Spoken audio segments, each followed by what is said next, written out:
అనకాపల్లి జిల్లా చోడవరం నియోజకవర్గంలోని రోలుగుంట మండలం జానకిరామపురం పిఏసిఎస్లో సీఈఓ పునర్నియామకం ఇప్పుడు తీవ్ర వివాదానికి దారితీసింది. అవినీతి ఆరోపణలు ఎదుర్కొంటున్న వ్యక్తిని మళ్లీ విధుల్లోకి తీసుకోవడంపై రైతులు ఆగ్రహం వ్యక్తం చేస్తున్నారు. జానకిరామపురం ప్రాథమిక వ్యవసాయ సహకార పరపతి సంఘం సీఈఓగా రామకృష్ణను తిరిగి నియమించడాన్ని వ్యతిరేకిస్తూ స్థానిక రైతులు ప్రెస్ మీట్ నిర్వహించారు. కోట్ల రూపాయల నిధుల గోల్మాల్, బినామీ పేర్లతో రుణాల మంజూరు వంటి తీవ్రమైన ఆరోపణలు రామకృష్ణపై ఉన్నాయని రైతులు పేర్కొన్నారు. ఈ అక్రమాలపై ప్రస్తుతం సెక్షన్ 51 ప్రకారం విచారణ కొనసాగుతుందని, విచారణ పూర్తి కాకముందే ఆయన్ను తిరిగి అదే పదవిలో నియమించడం వెనుక రాజకీయ ఒత్తిళ్లు ఉన్నాయని రైతులు ఆరోపించారు. ఇక గతంలో తనిఖీలకు వచ్చిన డీసీసీబీ అధికారులపై దాడి యత్నం జరిగిన ఘటనను కూడా రైతులు గుర్తు చేశారు. ప్రజాధనాన్ని దుర్వినియోగం చేసిన వ్యక్తిని తిరిగి విధుల్లోకి తీసుకోవడం అంటే అవినీతిని ప్రోత్సహించినట్టేనని మండిపడ్డారు. సీఈఓ పునర్నియామకాన్ని వెంటనే రద్దు చేయాలని, నిష్పక్షపాత విచారణ జరిపి రైతుల సొమ్మును కాపాడాలని రైతులు డిమాండ్ చేశారు. తమకు న్యాయం జరగకపోతే ఉన్నతాధికారుల కార్యాలయాల ఎదుట ఆందోళనలు మరింత ఉధృతం చేస్తామని హెచ్చరించారు. ఈ ప్రెస్ మీట్ లో కిల్లాడ సామమూర్తి నాయుడు, గొల్లి నారాయణరావు, గోవిందు, గురుమూర్తి, నారాయణమూర్తితో పాటు పలువురు రైతులు, సంఘ సభ్యులు పాల్గొన్నారు. నాయుడు కొసర్లపూడి గ్రామస్తుని, జానకిరామపుర వ్యవసాయ సహకార సంఘ సభ్యుడిని. మా సహకార సంఘంలో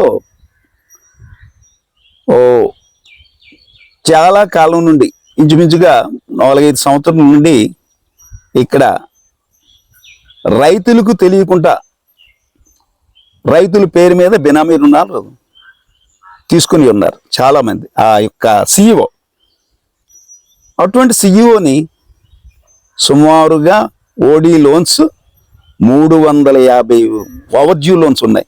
అది ఏ విధంగా కూడా ఇప్పటికీ కూడా ఎన్నో సంవత్సరాల నుంచి వసూళ్లు కాలేదు. అలాగే కాలపరిమితి దాటిన రుణాలపై వాళ్లే సర్చార్జీ 100 రూపాయలు, వాళ్ళు ఒక 100 రూపాయలు సభ్యులకు తెలియకుండా కట్టి వాటిపైన దావాలు. అలా ఆ విధంగానే అసలు గ్రామ పరిధిలో, అది సొసైటీ పరిధిలో లేని వాళ్ళకి, పై ప్రాంతం వాళ్ళకి ఎన్నో రుణాలు, లక్షల మీద రుణాలు ఇచ్చేశారు. అక్కడ ఎవరు కూడా ఆ సొసైటీ పరిధిలో లేని వాళ్ళకి దానిపైన కూడా సమగ్ర విచారణ జరిపించమని మేము అనేక పర్యాయాలు ఆ జిల్లా కలెక్టర్ గారికి పెట్టుకున్నాం. దాని మీద 51 ఎంక్వైరీ చేస్తూ 51 ఎంక్వైరీ జనవరి 25ని ఒక 51 ఎంక్వైరీ చేశారు. దాన్ని మరలా ఆపేశారు. మరలా దాన్ని ఏప్రిల్లో మొదలు పెట్టారు, మరలా ఆపారు. ఈ మధ్యకాలంలో సీఈఓ మీద విచారణ జరిపి సీఈఓ గారిని, మరి ఈ మధ్యకాలంలో ఏమైందంటే సీఈఓ గారు నర్సీపట్నం డిసిసిబి బ్రాంచ్కి ఒక 20 లీటర్లు పెట్రోల్ పట్టుకొని వెళ్ళి మేనేజర్ గారి రూమ్లోకి, క్యాబిన్లోకి వచ్చేసరికి అక్కడ ఉన్న వాళ్ళందరూ అడ్డేసి ఒక పెట్రోల్ పోసి తగలబడదామని వెళ్ళేసరికి వాళ్ళు పట్టుకొని పోలీసులకి అప్పచెప్పేశారు. అప్పచెప్పిన తర్వాత వారిని విధుల నుంచి తొలగించడం జరిగింది, జనరల్ బాడీ పెట్టి. తరువాత కూడా విధుల నుంచి తొలగించిన తర్వాత ఆయన ఈ మధ్యకాలంలో సర్చార్జీలు ఒక 2-3 సార్లు ఒక్కొక్క 15 లక్షలు, జీతాల మీద 18 లక్షలు, ఇలాగ 3 సర్చార్జీలు ఉన్నాయి.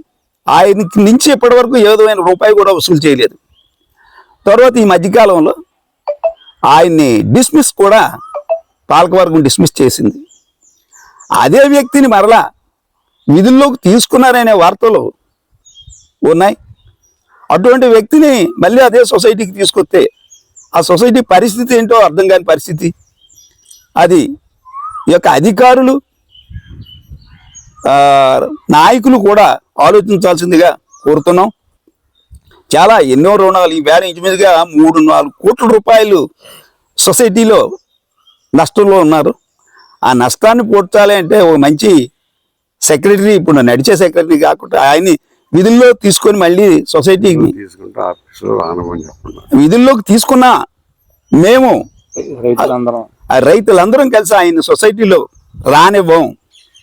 ఇదే మేము చెప్పేది, ఇది మా డిమాండ్. అటువంటి వ్యక్తిని మళ్ళీ సొసైటీలో సొసైటీ పూర్తిగా సమూలంగా నాశనం అవుతుంది కానీ మంచి జరగదని నేను మీకు అందరికీ నేను విన్నవించుకుంటున్నాను.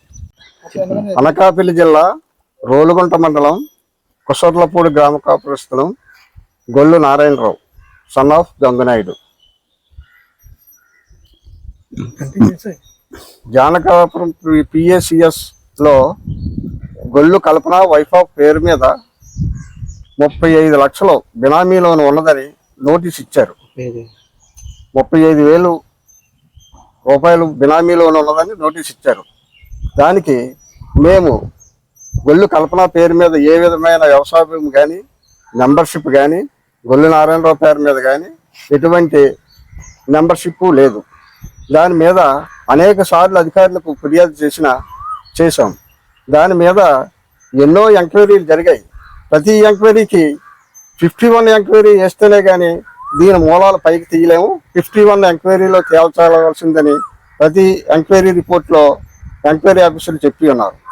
కానీ ఎట్టకాలకు ఈ ఎంక్వైరీ నిమిత్తం కొనసాగుతుండగా శ్రీనివాస్ అనే ఎంక్వైరీ ఆఫీసర్ వచ్చి మీ రుణం సెక్రటరీ చేత కట్టించేస్తానండి, మీకు ఏ విధమైన ఇబ్బంది లేదు, మీరు ఏ విధమైన చర్య తీసుకోకండి, రుణం సెక్రటరీ కట్టేస్తాడని మా సమక్షంలో ఎంక్వైరీ ఆఫీసర్ చెప్పడం జరిగింది. ఈ క్రమంలో సొసైటీ కార్యదర్శి కృష్ణ నర్సీపట్నం బ్యాంకుకి 15 లీటర్లు పెట్రోల్తో వెళ్ళి బ్యాంకుకి తగలబెట్టడం చూసి దాన్ని పోలీసులు పట్టుకొని క్రిమినల్ కేసు పెట్టి 70 రోజులు రిమాండ్ ఖైదీగా ఉంచారు. అలాంటి వ్యక్తిని సొసైటీ జనరల్ బాడీ తీర్మానం చేసి సస్పెండ్ చేసి తర్వాత బోర్డు తీర్మానంతో డిస్మిస్ చేసి కోఆపరేటివ్ బ్యాంకు పంపింది. అలాంటి వ్యక్తిని ఎంత అవినీతిపరుండి మరలా సొసైటీలో కార్యదర్శిగా